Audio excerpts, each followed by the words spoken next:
شروع اللہ کا نام لے کر جو بڑا مہربان نہایت رحم والا ہے۔ ہم نے نوح کو ان کی قوم کی طرف بھیجا کہ پیشتر اس کے کہ ان پر درد دینے والا عذاب واقع ہو اپنی قوم کو خبردار کر دو۔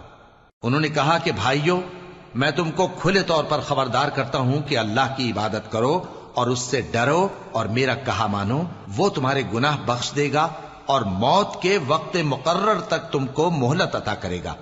جب اللہ کا مقرر کیا ہوا وقت آ جاتا ہے تو تاخیر نہیں کی جاتی، کاش تم جانتے ہوتے۔ جب لوگوں نے نہ مانا تو نوح نے اللہ سے عرض کی کہ پروردگار، میں اپنی قوم کو رات دن بلاتا رہا لیکن میرے بلانے سے وہ اور زیادہ گریز کرتے رہے۔ جب میں نے ان کو بلایا کہ توبہ کریں اور تو ان کو معاف فرمائے تو انہوں نے اپنے کانوں میں انگلیاں دے لی اور اپنے اوپر کپڑے اوڑھ لیے اور اڑ گئے اور خوب تکبر کرنے لگے۔ پھر میں ان کو بلند آواز سے بھی بلاتا رہا، پھر علانیہ بھی اور رازداری سے بھی سمجھاتا رہا۔ پھر میں نے کہا کہ اپنے پروردگار سے معافی مانگو کہ وہ بڑا معاف کرنے والا ہے۔ وہ تم پر آسمان سے موسلا دھار میں برسائے گا اور تمہارے مال اور بیٹوں میں اضافہ کرے گا اور تمہیں باغ عطا کرے گا اور ان میں تمہارے لیے نہریں بہا دے گا۔ تم کو کیا ہوا ہے کہ تم اللہ کی عظمت کا اعتقاد نہیں رکھتے، حالانکہ اس نے تم کو طرح طرح کی حالتوں میں پیدا کیا ہے؟ کیا تم نے نہیں دیکھا کہ اللہ نے 7 آسمان کیسے اوپر تلے بنائے ہیں اور چاند کو ان میں روشن بنایا ہے اور سورج کو چراغ بنا دیا ہے؟ اور اللہ ہی نے تم کو زمین سے ایک خاص طرح سے پیدا کیا ہے، پھر اسی میں تمہیں وہ لوٹا دے گا اور اسی سے تم کو نکال کھڑا کرے گا۔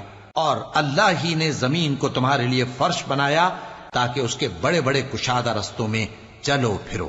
آخر میں نوح نے عرض کی کہ میرے پروردگار، یہ لوگ میرے کہنے پر نہیں چلے اور ایسوں کے تابع ہوئے ہیں جن کو ان کے مال اور اولاد نے نقصان کے سوا کچھ فائدہ نہ دیا، اور وہ بڑی بڑی چالیں چلے اور کہنے لگے کہ اپنے معبودوں کو ہرگز نہ چھوڑنا، اور ود اور سوا اور یغوث اور یعوق اور نصر کو کبھی نہ چھوڑنا۔ اور اے پروردگار، انہوں نے بہت لوگوں کو گمراہ کر دیا ہے، اور تو ان ظالموں کو اور زیادہ گمراہ کر دے۔ آخر وہ اپنے گناہوں کے سبب پہلے غرقاب کر دیے گئے، پھر آگ میں ڈال دیے گئے، تو انہوں نے اللہ کے سوا کسی کو اپنا مددگار نہ پایا۔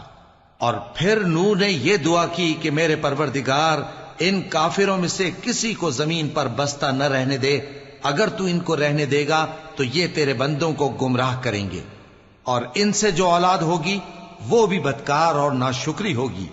اے میرے پروردگار، مجھ کو اور میرے ماں باپ کو اور جو ایمان لا کر میرے گھر میں آئے اس کو اور تمام ایمان والے مردوں اور ایمان والی عورتوں کو معاف فرما، اور ظالم لوگوں کے لیے اور زیادہ تباہی بڑھا۔